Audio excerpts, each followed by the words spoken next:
Welcome to Gnan Manjari Vidyapith Mohua. Dear students, in previous lecture we discussed about the JavaScripting. આપણે છેલ્લા લેક્ચરની વાત કરીએ તો છેલ્લા લેક્ચરના અંદર આપણે લોકોએ જાવાસ્ક્રિપ્ટિંગ વિશે માહિતી મેળવી હતી. લાસ્ટ લેક્ચરના અંદર રિસન્ટલી આપણે જોઈએ તો એમના અંદર આપણે ત્યાં એક સ્ક્રિપ્ટિંગ એટલે કે એક જાવાસ્ક્રિપ્ટ કમ્પોઝરનો ઉપયોગ કરી અને બનાવી હતી અને જેમના અંદર આપણે ચેક કરેલું હતું કે ટેક્સ્ટ બોક્સ જે છે આપણે ક્રિએટ કરેલું ટેક્સ્ટ બોક્સ એ ખાલી છે કે અંદર કોઈ ડેટા ઇન્સર્ટ કરેલો છે. So previous lecture we discuss about the JavaScript by using the composer.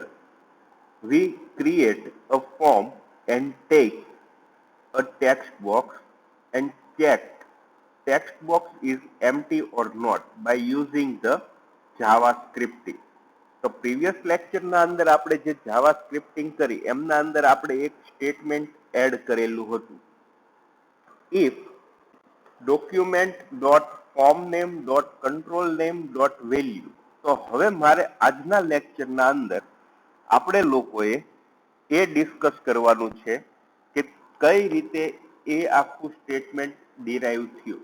એ આખું સ્ટેટમેન્ટ લખવાનું રીઝન અથવા તો એનું મુખ્ય કારણ શું કે આપણે એ જ ફોર્મેટના અંદર એટલે કે આપણે જે લખેલું છે એ જ ફોર્મેટના અંદર આપણે સ્ટેટમેન્ટ આપણે અત્યારે યાદ રાખીએ તો એમના અંદર આવું લખેલું હતું document dot frm underscore js1 dot txt underscore nm dot value. Friends, આ સ્ટેટમેન્ટ એક ખાસ યાદ રાખો ત્યારે આના બેઝ ઉપર આપણે જોશું. એટલે કે હવે આ લખવાનું મેઇન રીઝન શું છે એ આપણે ચેક કરવાનું છે અત્યારે. તો આ વસ્તુ જે છે મેઇનલી સ્ટેટમેન્ટ કે પહેલા ડોક્યુમેન્ટ જ લખવાનું થાય, પછી ડોટ કરી અને ફોર્મનું નેમ, પછી ડોટ કરી અને કંટ્રોલનું નેમ અને ડોટ કરી અને એની પ્રોપર્ટી. તો આ સ્ટેટમેન્ટ લખવાનું મેઇન રીઝન શું છે તો એ આપણે ડિસ્કસ કરીએ. એ ડિસ્કશનના કરવા માટે આપણી પાસે એક અત્યારે આપણી પાસે અવેલેબલ જે જાવાસ્ક્રિપ્ટિંગના અંદર છે એ છે DOM, અધરવાઇઝ એને DOM અથવા તો બોમ્બ થી આઈડેન્ટિફાઈડ થાય. DOM નું ફૂલ ફોર્મ થશે document object model. Clear? Otherwise આને બોમ્બ કેવું હોય તો અહીંયા તમારે લખી દેવાનું બ્રાઉઝર ઓબ્જેક્ટ મોડેલ. ક્લિયર? તો આપણે આજના લેક્ચરના અંદર DOM અધરવાઇઝ DOM એટલે કે DOM ઓર બોમ્બ આ પોઈન્ટ આજે મેઇનલી ડિસ્કસ કરવાનો છે. DOM નું ફૂલ ફોર્મ થશે ડોક્યુમેન્ટ ઓબ્જેક્ટ મોડેલ અને BOM નું ફૂલ ફોર્મ થશે બ્રાઉઝર ઓબ્જેક્ટ મોડેલ. નેક્સ્ટ આપણે જો ડિસ્કશન કરીએ તો એમના અંદર મેઇનલી તમારે જે કન્સિડરેશન રાખવાનું છે અથવા તો તમારે જે ધ્યાનમાં રાખવાનું થશે એ પર્ટિક્યુલર એક આ મોડેલને કન્સિડરેશનમાં લેવાનું થશે. આ જે મોડેલ છે જોઈ લો, આ મોડેલ ઉપર આપણે આખો લેક્ચર ડિસ્કશન કરવાનું છે. તો ફર્સ્ટ ઓફ ઓલ અહીંયા જે આપણે જોઈએ તો આપણું ડોક્યુમેન્ટ ઓર બ્રાઉઝર ઓબ્જેક્ટ મોડેલ જે છે એ ફર્સ્ટ ઓફ ઓલ એક વિન્ડોઝના અંદર ઓપન થશે અથવા તો એ વિન્ડો આપણી ડેસ્કટોપ વિન્ડો અથવા તો પછી બ્રાઉઝર વિન્ડોને કન્સિડર કરી શકીએ. આપણે જોઈએ તો અત્યારે હું કોઈ બી બ્રાઉઝર ઓપન કરું, સપોઝ આપણે અત્યારે ગૂગલ ક્રોમ ને મેં ઓપન કર્યું તો આ ઓપન થયેલી જે બ્રાઉઝર છે એટલે કે આ તમને આખું એન્વાયરમેન્ટ જે ડિસ્પ્લે થાય છે આ ટોટલી એન્વાયરમેન્ટ તમારા વિન્ડોઝના એટલે કે તમારા લેપટોપના કે ડેસ્કટોપના વિન્ડોઝના અંદર ઓપન થશે. ક્લિયર આ વસ્તુ? એટલે તમારે ફર્સ્ટ એલિમેન્ટ જે અહીંયા કન્સિડરેશનમાં લીધો છે એ ફર્સ્ટ એલિમેન્ટ તમારો કયો થશે? ઓલવેઝ વિન્ડો એલિમેન્ટથી એને કન્સિડરેશનમાં લેવાનો થાય. એટલે કે પહેલો વહેલો જે ભાગ છે એ પહેલો પાર્ટ તમારો વિન્ડોઝથી તમે આઈડેન્ટિફાઈડ કરી શકો. ક્લિયર? નેક્સ્ટ કે આ વિન્ડોઝ આપણે ડિફાઇન કરીએ તો વિન્ડોઝના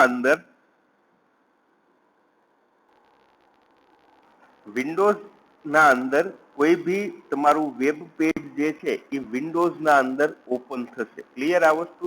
હવે વિન્ડોઝના અંદર ઓપન થાય ત્યારે તમારું ક્રિએટેડ ફોર્મ એટલે કે the web page you created in HTML is maybe frame set, otherwise parent form or parent web page, otherwise self એટલે કે એ ખુદ એક જ હોય, અધરવાઇઝ એની પ્રાયોરિટી ટોપ પ્રાયોરિટીથી ડિફાઇન કરેલી હોય.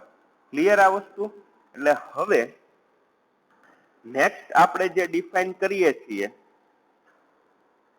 એ નેક્સ્ટ ડિફાઇન કરતી વખતે આપણું જે ફોર્મ છે, માનો કે આપણે જે કોઈ બી એક ફોર્મ આપણે ડિફાઇન કરેલું છે એ ફોર્મ આપણે અહીંથી ઓપન કરીએ કોઈ બી એક ફાઇલ, કોઈ બી ફાઇલ આપણે ઓપન કરશું, કોઈ બી વેબ પેજ આપણે ક્રિએટ કરી અને વેબ બ્રાઉઝરના અંદર આપણે ઓપન કરશું તો એ વેબ પેજ એ વેબ બ્રાઉઝરની અંદર કાં તો ફ્રેમ સેટમાં ડિવાઈડ થયેલું હશે. એટલે કે આપણે જે રિઝ્યુમ ક્રિએટ કર્યું અને રિઝ્યુમના અંદર જે રીતે ટેબલ ક્રિએટ કર્યું એ જ કન્સેપ્ટ, એવો જ એક કન્સેપ્ટ છે ફ્રેમ સેટનો કન્સેપ્ટ.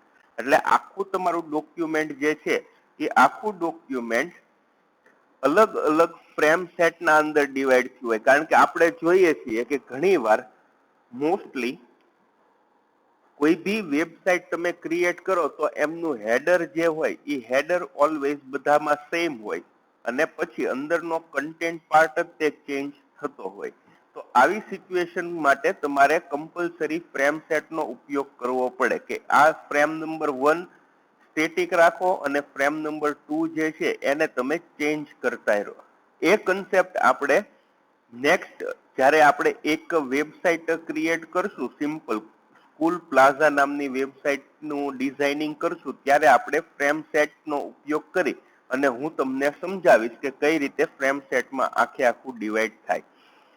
પછીનો પાર્ટ છે એ છે પેરેન્ટ. એટલે તમારું જે વેબ બ્રાઉઝરની અંદર તમે જે વેબ પેજ ઓપન કરશો એ વેબ પેજ મે બી પેરેન્ટ ફોર્મ હોય, જે આપણે ઓબ્જેક્ટ ઓરિએન્ટેડ નો કન્સેપ્ટ એટલે કે જ્યારે આપણે પ્યોર જાવા કન્સેપ્ટ અપ્લાય કરશું ચેપ્ટર નંબર 6-7 માં એ સમયે આપણે પેરેન્ટ અને ચાઇલ્ડ ફોર્મ અને એના વિશે માહિતી લેશું. ઇન શોર્ટ અત્યારે તમે એવું યાદ રાખો કે તમે જે વિન્ડોઝના અંદર વેબ બ્રાઉઝરના અંદર વેબ પેજ અથવા તો તમારી વેબસાઇટ ઓપન કરો છો એ વેબસાઇટ કાં તો ફ્રેમ સેટમાં ડિવાઈડ થયેલી હશે, અધરવાઇઝ મે બી એ વેબ પેજ છે વેબ પેજ મે બી પેરેન્ટ ફોર્મ, અથવા તો પછી કેવું હોય તો એ કે પેરેન્ટ ફોર્મ નો હોય, ફ્રેમ સેટમાં ડિવાઈડ ન થયું હોય તો એ સેલ્ફ ફોર્મ હોય અથવા તો સેલ્ફ ડોક્યુમેન્ટ હોય તમારું. એટલે કે એક જ પેજ હોય અને એ તમારે ખુદને જ રેફરન્સ કરતું હોય એવું સેલ્ફ ફોર્મ હોય. અધરવાઇઝ એમની પ્રાયોરિટી ટોપ હોય. એટલે કે આપણે ત્યારે માનો કે કોઈ બી ડોક્યુમેન્ટ અથવા તો તમે વર્ક કરતા હોય અને કંટ્રોલ અલ્ટર ડિલીટ આપો, ઇટ મીન્સ તમારું ટાસ્ક મેનેજર ઓપન થાય તો એમની પ્રાયોરિટી ટોપ હોય. તો એ રીતે કોઈ બી ફોર્મ છે એ ટોપ પ્રાયોરિટીનું ફોર્મ હોય તો એ ટોપ ફોર્મ એટલે કે ઓલવેઝ શો મેથડથી દર વખતે એ જ ફોર્મ દેખાય એવી મેથડથી આખું ડિફાઇન થયેલું ફોર્મ હોય. હવે આ થઈ ગઈ ફોર્મની વાત, એટલે કે આ તમારું લેયર 1 આપણે કમ્પ્લીટ કર્યું. હવે નેક્સ્ટ લેયર 2 આપણે જોઈએ તો આના અંદર વિન્ડોઝના અંદર જે કાંઈ બી ફોર્મ લોડ થાય છે, it means the form or web page will be loaded in your Windows or browser windows. It must come from એટલે કે અહીંયા જે વિન્ડોઝ ની અંદર તમારું વેબ પેજ આવશે એ વેબ પેજ હંમેશા કઈ રીતે ડિફાઇન થયું હોય અથવા તો એ પેજ ક્યાંથી લોડ થાય તો એની માટેના 3 ઓપ્શન છે. ધેર આર 3 ઓપ્શન, 3 મેથડ્સ થી તમે ફોર્મને વિન્ડોઝના અંદર લોડ કરી શકો. એમાં ફર્સ્ટ છે એ છે હિસ્ટ્રી. હિસ્ટ્રી મીન્સ અત્યારે જુઓ ફ્રેન્ડ્સ ઘણા બધા સ્ટુડન્ટ્સને એક નેટ અથવા તો અત્યારની કરંટ એજને કન્સિડર કરીએ તો કરંટ એજ પ્રમાણે મોસ્ટલી બધા જ પર્સન ઇન્ટરનેટનો યુઝ કરતા હોય છે. ઇન્ટરનેટ પ્લસ સ્માર્ટફોન હોય તો સ્માર્ટફોનના અંદર બી બ્રાઉઝિંગ કરતા હોય છે, લેપટોપ કમ્પ્યુટરની મદદથી બી બ્રાઉઝિંગ કરતા હોય છે અને અલગ અલગ ટાસ્ક એના પરફોર્મ કરતા હોય છે. તો અહીંયા તમે જે પેજ લોડ કરો છો એ પેજ મે બી હિસ્ટ્રીમાંથી હોય. હિસ્ટ્રી એટલે કેવું છે કે once you visited a site it is stored in your browser history. આપણે કોઈ બી વેબસાઇટ ખોલીએ તો એ વેબસાઇટ તમારા બ્રાઉઝરની હિસ્ટ્રીની અંદર આવી ગયેલું હોય અને હિસ્ટ્રીની અંદરથી આપણે જોઈએ તો શું થશે કે એકવાર બી તમે સપોઝ કોઈ વેબસાઇટને વિઝિટ કરો છો અને નેક્સ્ટ ટાઈમ તમે જ્યારે બીજી વાર સેમ પેજ અથવા તો સેમ વેબસાઇટની વિઝિટ કરો તો ફર્સ્ટ ટાઈમ જેટલો લોડિંગ ટાઈમ લાગ્યો હોય એટલો લોડિંગ ટાઈમ સેકન્ડ ટાઈમ નહીં લાગે. એનું રીઝન છે કે second time when you visit a same page at that time it does not load from web server, it load from the your computer browsing history. તમે જ્યારે બીજી વાર પેજને સેમ પેજને લોડ કરશો ત્યારે એ પર્ટિક્યુલર સર્વર સ્પેસમાંથી આખું ફોર્મ રીટ્રાઈવ થશે નહીં. એ પર્ટિક્યુલર વેબ પેજ તમારા કમ્પ્યુટર સિસ્ટમની ટેમ્પરરી મેમરીના અંદર એટલે કે હિસ્ટ્રીના અંદર સેવ થયેલું હોય અને એ હિસ્ટ્રીમાંથી તમારું ડોક્યુમેન્ટ આખું ઓપન થશે. એટલે કોઈ બી ઇન શોર્ટ આપણે એવું કહી શકીએ કે ઇવન તમે કોઈ વેબસાઇટની અંદર કોઈ એક ફોટો વ્યૂ કર્યો હોય ને તો બી એ ફોટોગ્રાફ બી તમારી હિસ્ટ્રીના અંદર હોય અને તમારે જો ચેક કરવું હોય તો તમે તમારી હિસ્ટ્રી બી બ્રાઉઝરના સેટિંગ મેનુમાં જઈ અને ચેક આઉટ કરી શકો છો. એટલે ફ્રેન્ડ્સ ઘણીવાર આપણે લોકોએ એઝ એ સિક્યોરિટી પર્પઝ અથવા તો આપણી સેફટી માટે આપણે એક ટાસ્ક એવું કરવાનું કે જ્યારે બી તમે કોઈ બી ઓનલાઈન વેબસાઇટ અથવા તો તમે ઓનલાઈન વર્ક કરો અને પછી તમારી જરૂરિયાત ન રહેતી હોય તો એવા બધાને તમારે હિસ્ટ્રીમાંથી ક્લિયર કરતું રહેવું. કારણ કે આ વસ્તુ જે છે એ તમારી હિસ્ટ્રીની અંદર ટેમ્પરરી મેમરીના અંદર હોય અને another person otherwise third person may be check your history.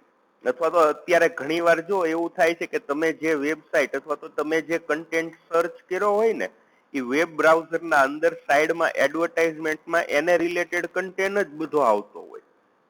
તો આ વસ્તુ આપણને એવું થાય કે કમ્પ્યુટરની અંદર મને જે ઇન્ટરેસ્ટેડ છે અધરવાઇઝ મને જે વસ્તુ ફાઇન્ડ આઉટ કરવામાં સર્ચ કરવામાં ઇન્ટરેસ્ટ છે એવી જ બધી વસ્તુ ઇન્ટરનેટ ઉપર મને દેખાડે છે. એનું રીઝન છે કે હિસ્ટ્રી. તમે જે એકવાર વિઝિટ કર્યું હોય એ હિસ્ટ્રી આખી સેવ થાય અને એમાંથી તમારું આખું વેબ બ્રાઉઝરના અંદર વેબ પેજ તમારું લોડ થશે. અને ઘણીવાર આપણે હિસ્ટ્રી ચેક કરવાના ઘણા બધા રસ્તા પણ છે.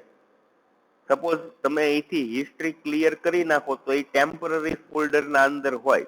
એ આપણે ફરી વાર જ્યારે રૂબરૂ મળશું ત્યારે મે બી સમય આપણી પાસે હશે તો આ બધી વસ્તુ હું તમને શીખવાડીશ કે તમારે હિસ્ટ્રી કઈ રીતે આખી ફાઇન્ડ આઉટ કરવી અને કઈ રીતે તમે ઘણા બધા સમય જૂની એટલે કે કમ્પ્યુટરને જ્યાં સુધી ફોર્મેટ ન લાગે સી ડ્રાઈવ ત્યાં સુધીની બધી હિસ્ટ્રી તમારી હોય. કમ્પ્યુટર લીધું હોય ત્યારથી ઇન્સ્ટોલ કરીને એકે વાર ફોર્મેટ નથી કર્યું તો એ ટોટલી ડેટા બધી હિસ્ટ્રી તમારી એક ફોલ્ડરના અંદર સેવ થયેલી હોય અને તમે ત્યાંથી જાણી શકો કે પર્ટિક્યુલર પર્સન અથવા તો જે આ કમ્પ્યુટરનો યુસેજ કરે છે એણે કઈ કઈ વેબસાઇટની વિઝિટ કરી છે, ક્યાં ક્યાં ફોટોસ જોયા છે, કઈ કઈ લિંક વિઝિટ કરી છે, આ બધી વસ્તુ હિસ્ટ્રીમાંથી તમને મળી જશે.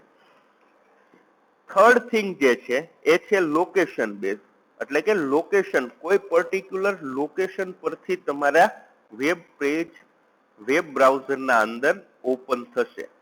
લોકેશન જે છે એ મે બી સર્વર લોકેશન હોય, અધરવાઇઝ લોકલ હોસ્ટ હોય, એટલે કે આપણે જો ઇન્ટરનેટનો યુઝ ન કરવો હોય અને આપણી પાસે આપણે સેલ્ફ ડિફાઇન કરેલી વેબસાઇટ હોય અને એનું ટેસ્ટિંગ માટે આપણે જો યુઝ કરતા હોય તો આપણી સી ડ્રાઈવ, ડી ડ્રાઈવ, ઈ ડ્રાઈવ કે પર્ટિક્યુલર ફોલ્ડર ડિરેક્ટરીના અંદરથી તમે આ વેબ પેજને વિન્ડોઝના અંદર લોડ કરી શકો. Otherwise direct from URL, universal resource locator, એટલે કે આપણે જે www.google.com લખીએ છીએ કાં તો એ બેઝ ઉપર હોય.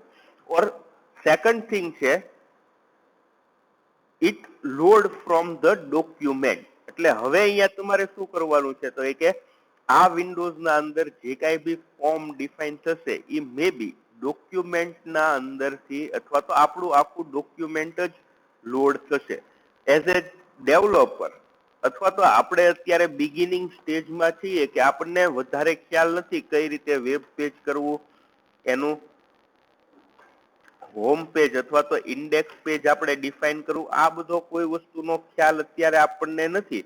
તો આપણે ડાયરેક્ટલી એવું કહી શકીએ કે વેબ પેજ જે છે એ આપણે અત્યારે ડોક્યુમેન્ટ ક્રિએટ કર્યું એટલે ડોક્યુમેન્ટ આખું લોડ થશે શેમાં, વિન્ડોઝના અંદર. ક્લિયર? હવે નેક્સ્ટ આપણે જો અહીંયા કન્સિડરેશન લ્યો તો આપણો પહેલો પોઈન્ટ જે હતો, આપણે જે આ લાઈન લખી એમના અંદર ડોક્યુમેન્ટ, બરોબર છે? તો ડોક્યુમેન્ટ લખવાનું મેઇન રીઝન શું છે તો એ કે આપણે જે વિન્ડોઝના અંદર આપણું ફોર્મ લોડ કરશું એ એઝ એ ડોક્યુમેન્ટ આપણે ક્રિએટ કરેલું છે, એટલે આપણે અહીંયા ડોક્યુમેન્ટ વેબ પેજ ને લોડ કરશું. નેક્સ્ટ ફર્સ્ટ થિંગ કે ડોક્યુમેન્ટ આપણે લખીએ છીએ. ક્લિયર? હવે આ ડોક્યુમેન્ટના અંદર કઈ કઈ વસ્તુ તમે અપ્લાઈડ કરી શકો. ક્લિયર એટલે સુધીનું?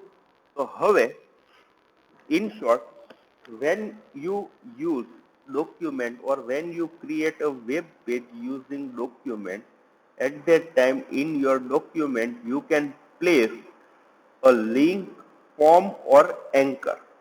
હવે જો અહીંયા તમારે આપણે પહેલી જે વાત છે એ છે લિંક, એટલે આપણે જો કોઈ એક્સટર્નલ લિંક તમારા ડોક્યુમેન્ટના અંદર પ્લેસ કરવી હોય તો તમે એક્સટર્નલ લિંક પણ પ્લેસ કરી શકો.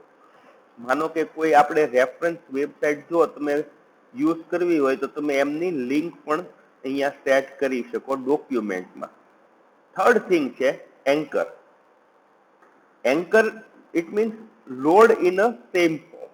અને લાસ્ટ વન સેકન્ડ છે એ આપણો મેઇન છે, કયો આવશે તો કે form.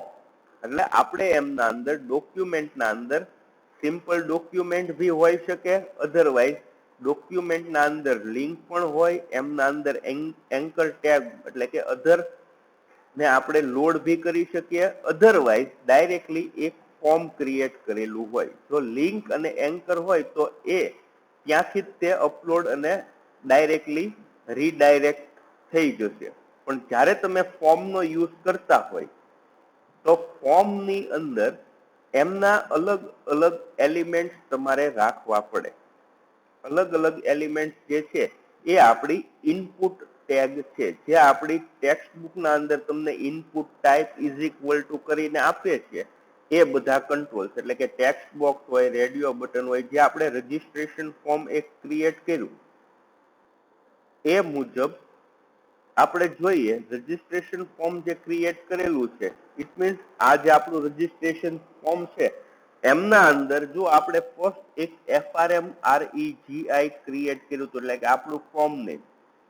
Second thing text box, radio button, check box, text area, drop down એટલે કે સિલેક્ટ ઓપ્શન, બટન, આ બધી વસ્તુ આપણે આપણા રજીસ્ટ્રેશન ફોર્મના અંદર કન્સિડર કરી હતી. તો એ જ વસ્તુ અહીંયા તમને ડિફાઇન કરે છે કે ફોર્મના અંદર તમે કઈ કઈ એલિમેન્ટ્સ અથવા તો ક્યાં ક્યાં કંટ્રોલ્સ એડ કરી શકો. તો એમના અંદર છે radio button, text area, simple button, text box, check box, password, reset અને સિલેક્ટ ઓપ્શન એટલે કે ડ્રોપ ડાઉન મેનુ. આપણે જે રિસન્ટલી વાત કરી એ મુજબ. એટલે ફર્સ્ટ લેયર 1 એને આપણે જાવા સ્ક્રિપ્ટિંગના અંદર મેન્શન કરવાની રિક્વાયરમેન્ટ રહેતી નથી. ક્લિયર? પછી આપણે શું કરશું તો કે લેયર 2 એટલે કે આ પોઝિશન.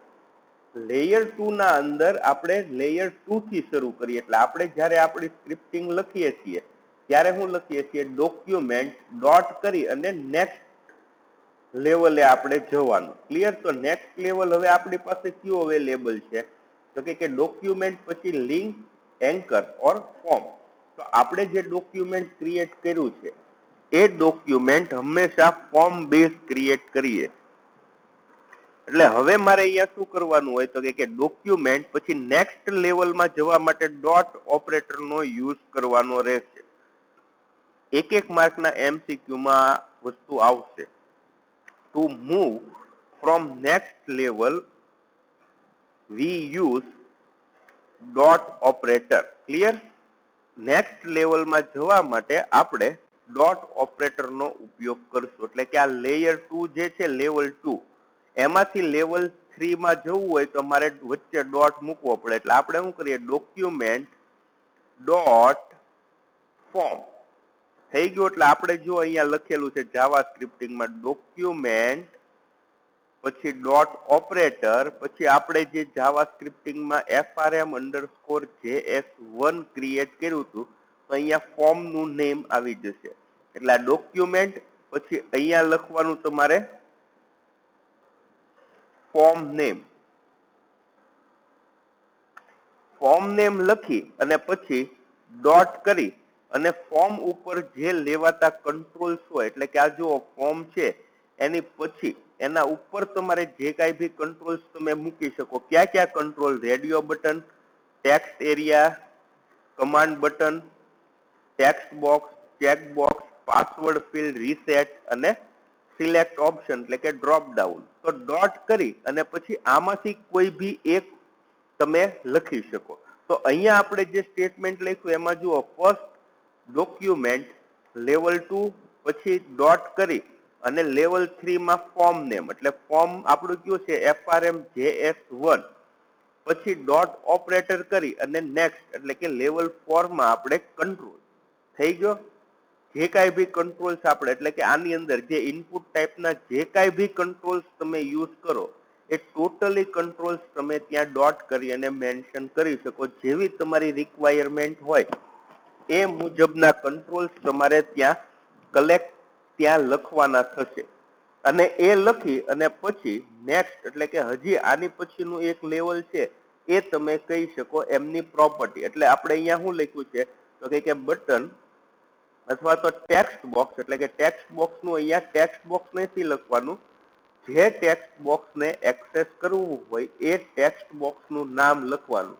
એટલે આપણે અહીંયા લખીએ TXTNM જે આપણે નેમ માટે ડિફાઇન કર્યું છે અને ડોટ કરી અને આપણે ટેક્સ્ટ બોક્સ નથી એક્સેસ કરવું એની અંદરની પ્રોપર્ટી આપણે ચેક કરવાની છે. એટલે કે ટેક્સ્ટ બોક્સની અંદર જે વેલ્યુ છે એ ચેક કરવાની છે. એટલે ડોટ કરી અને નેક્સ્ટ એમની વેલ્યુ આપણે લખવાની થાય. Clear friend? તો હવે તમને લોકોને હું માનું છું કે આ સ્ટેટમેન્ટ સમજાઈ ગયું હશે કે આપણે document dot form name dot control name dot value શું કામ લખવું પડે. એ લખવા માટે મેઇનલી તમારી પાસે જે છે document object model otherwise browser object model જે છે આ બ્રાઉઝર ઓબ્જેક્ટ મોડેલને કન્સિડરેશનમાં લઈ અને પછી આખી જાવા સ્ક્રિપ્ટિંગ કરવાની છે. ઇન શોર્ટ આપણે એવું કહી શકીએ કે જે કાંઈ બી કન્ફ્યુઝન છે કે આ બધી વસ્તુ છે મારે ક્યારે કઈ વસ્તુ લખવી એ બધી કન્ફ્યુઝન જો તમે ડોમ અથવા તો બોમ એટલે કે document object model otherwise browser object મોડેલને પ્રોપરલી સમજ્યા હોય તો તમે આ બધી વસ્તુ કોઈ બી કન્ફ્યુઝન કોઈ પણ મુશ્કેલી વગર આ બધી વસ્તુ લખી શકો. અને જો જાવા સ્ક્રિપ્ટિંગના અંદર આ સ્ટેટમેન્ટ લખતા તમને આવડી ગયું મિનિંગફુલી, એવું નહીં કે મેં અહીંયા લખ્યું અને તમે ગોખી નાખ્યું અને આ વસ્તુ આપણે લખી લઈએ એટલે જાવા સ્ક્રિપ્ટિંગ આવડી ગઈ, નહીં, એ વસ્તુ નથી. આને પ્રોપરલી મિનિંગફુલ તમે સમજો કે મારે ડોક્યુમેન્ટ શું કામ લખવું પડે પછી અહીંયા ડોટ કરીને FRM JS1 લખ્યું તો એ JS1 શું કામ લખ્યું છે કારણ કે આપણે જે જાવા સ્ક્રિપ્ટ અપ્લાઈડ કરેલી છે એ જાવા સ્ક્રિપ્ટના અંદર ફોર્મનું નામ મેં FRM JS1 લખેલું છે એ હિસાબથી અહીંયા મેં JS1 લખ્યું છે નેક્સ્ટ થિંગ ડોટ કરી અને આપણે txt nm લખેલું છે તો આ txt nm લખવાનું રીઝન શું છે તો કે આપણે ત્યાં એક જ ટેક્સ્ટ બોક્સ લીધેલું છે અને એ ટેક્સ્ટ બોક્સની વેલ્યુ મારે ચેક કરવાની છે કે એના અંદર કોઈ વેલ્યુ ઇનપુટ કરેલી છે કે નથી કરેલી એ ચેક કરવા માટે મારે પર્ટિક્યુલર txt nm ત્યાં જો તમે ટેક્સ્ટ બોક્સનું નામ ખાલી નેમ રાખ્યું હોય name તો અહીંયા તમારે txt nm લખવાનું નહીં તો અહીંયા તમારે શું લખવાનું document dot frm js1 dot name dot value in short જે કંટ્રોલનું નામ તમે ત્યાં રાખ્યું છે એ જ વસ્તુ અહીંયા લખવી પડશે તો જ એ પર્ટિક્યુલર કંટ્રોલ ઉપરથી તમારા ઇન્ફોર્મેશન બધી આવી શકશે અધરવાઇઝ તમારી જાવા સ્ક્રિપ્ટ પ્રોપરલી રન નહીં થાય તો અહીંયા તમે ખાલી આ એક સ્ટેટમેન્ટ એટલે કે આ ફોર્મેશન લખતા શીખી જાઓ મિનિંગફુલી એ ક્યાંથી આવડશે તો કે ડોક્યુમેન્ટ ઓબ્જેક્ટ મોડેલ તમે આખું સમજો તો એના ઉપરથી તમે આ વસ્તુ ડિફાઇન કરી શકો એ માટે આ આટલું લખતા તમે શીખી જાઓ તો હું ધારું ત્યાં સુધી જાવા સ્ક્રિપ્ટિંગ પરફોર્મ કરવા માટે તમને કોઈ પણ જાતની મુશ્કેલી આગળના ચેપ્ટરમાં અથવા તો આગળના જે કાંઈ બી કન્સેપ્ટ આપણે શીખશું એમના અંદર તમને કોઈ મુશ્કેલી આવશે નહીં ક્લિયર આ વસ્તુ તો ફ્રેન્ડ્સ ફરીથી રિપીટ કરી દઉં છું કે આના અંદર આપણે આ લેક્ચરના અંદર પર્ટિક્યુલર બ્રાઉઝર ઓબ્જેક્ટ મોડેલ અથવા તો ડોક્યુમેન્ટ ઓબ્જેક્ટ મોડેલ DOM ઓર BOM નો ડિસ્ક્રિપ્શન જોયું એમના અંદર ફરીથી આખું રિવાઇઝ કરી દઈએ ક્વિક રિવિઝન તો આ લેક્ચરના અંદર ફર્સ્ટ DOM આપણે સ્ટડી કર્યું અને DOM ના અંદર એટલે કે DOM ના અંદર ફર્સ્ટ જે છે એ છે તમારું વિન્ડોઝ એટલે કે તમે જે કાંઈ બી શીખો છો અથવા તો તમારા વેબ બ્રાઉઝરના અંદર જે કાંઈ વસ્તુ લોડ કરો છો એ લોડ કરવા માટે તમારી પાસે વિન્ડોઝ હોવી કમ્પલસરી છે એટલે કે એ બ્રાઉઝર વિન્ડો હોય અને બ્રાઉઝર વિન્ડો જે છે એ ચાર રીતે તમે ડિફાઇન કરી શકો એક કાં તો ફ્રેમ સેટ થી ડિફાઇન થાય અધરવાઇઝ પેરેન્ટ ફોર્મ થી ડિફાઇન થશે અધરવાઇઝ સેલ્ફ ફોર્મ હોય કે પછી ટોપ પ્રાયોરિટી ફોર્મ હોય હવે જો આને લોડ કરવા માટે એટલે કે તમારું ફોર્મ વેબ પેજ લોડ કરવા માટે ની મેથડ કઈ છે તો કે કાં તો એ વેબ પેજ હિસ્ટ્રીમાંથી લોડ થશે અધરવાઇઝ એ કોઈ પર્ટિક્યુલર લોકેશન એટલે કે સર્વર સ્પેસ અથવા તો પછી લોકલ હોસ્ટનો યુઝ કરી અને લોડ થાય કાં પછી તમે બનાવેલું ડોક્યુમેન્ટ હોય જે આપણું લેવલ 2 છે અને ડોક્યુમેન્ટ જે છે તો ડોક્યુમેન્ટના અંદર તમે લોકો કાં તો લિંક પ્રોવાઈડ કરી શકો એટલે કે એક લિંક મૂકી શકો રીડાયરેક્શન માટેની અથવા તો રીડાયરેક્ટ થવા માટે કાં પછી એન્કર ટેગનો યુઝ કરી અને અધર વેબસાઇટમાંથી તમે અહીંયા ડિફાઇન કરી શકો તમારી લિંક તમારી એન્કર મૂકીને અધરવાઇઝ તમે એક ફોર્મ ક્રિએટ કરો અને ફોર્મ ઉપર આખું ફોર્મ તમારું ડોક્યુમેન્ટના અંદર લોડ થાય અને ફોર્મના અંદર તમે કઈ તો કે ઇનપુટ ટાઈપ અથવા તો ઇનપુટ એલિમેન્ટ્સ બધા જ તમે મૂકી શકો બધા જ કંટ્રોલ્સ મૂકી શકો આના અંદર radio button text area command button text box check box password field reset field અને ડ્રોપ ડાઉન મેનુ એટલે કે સિલેક્ટ ઓપ્શનનો યુઝ કરી અને તમે અટ્રેક્ટિવ ફોર્મ ક્રિએટ કરી શકો અને આ બધી વસ્તુ પરફોર્મ કરી શકો આ પરફોર્મ કરવા માટે તમારી પાસે આપણે જે ડોક્યુમેન્ટ લિંક ક્રિએટ કરી છે તો એ ડોક્યુમેન્ટ લિંક કઈ રીતે થશે તો કે ફર્સ્ટ ડોક્યુમેન્ટ પછી લેયર ચેન્જ થાય એનું લેવલ ચેન્જ થાય એટલે વચ્ચે ડોટ કરી અને ફોર્મનું નેમ ફોર્મ ઉપરથી એક્સેસ કરવા માટે ફોર્મ ડોટ એટલે કે પછીનું લેવલ ડોટ કરી અને જે કંટ્રોલ્સ તમારે લીધો હોય એ કંટ્રોલ ડોટ કરી અને એની પ્રોપર્ટી અથવા તો એની વેલ્યુ તમે લખી શકો તો ફ્રેન્ડ્સ ડોક્યુમેન્ટ ઓબ્જેક્ટ મોડેલ જે છે એ જાવા સ્ક્રિપ્ટિંગ શીખવા માટે ખૂબ જ ઇમ્પોર્ટન્ટ છે એકવાર તમને જો આ DOM અથવા તો BOM બોમ્બ ઓર ડોમ સમજાઈ જશે તો તમારે આગળના કન્સેપ્ટમાં જાવા સ્ક્રિપ્ટિંગનું કોડિંગ કરવું બહુ ઈઝી થઈ જશે. અધરવાઇઝ તમને ખ્યાલ જ નહીં આવે કે મારે આ ડોક્યુમેન્ટ શું કામ મેં લખ્યું છે, ડોટ કરીને આ FRMJS1 લખ્યું એ શું કામ લખ્યું છે, ડોટ કરીને TXT NM છે તો આ લખવાનું રીઝન શું છે, આ કોઈ વસ્તુ તમને ખ્યાલ નહીં આવે અને એટલું બધું કન્ફ્યુઝન થઈ જશે કે તમને લોકોને કંટાળો આવવા મળશે. તો આપણે એવું ન થતા DOM કમ્પ્લીટ સમજાઈ જવું જોવે અને જો ન સમજાય તો તમે મને વોટ્સએપ કરી દો, હું તમને વધારે ત્યાં અથવા તો આપણે રિમોટ ડેસ્કટોપનો યુઝ કરી અથવા તો વિડીયો કોન્ફરન્સિંગથી કોલ કરી અને ટોટલી ઇન્ફોર્મેશન હું તમને આખી પ્રોવાઈડ કરી દઈશ. Clear friends?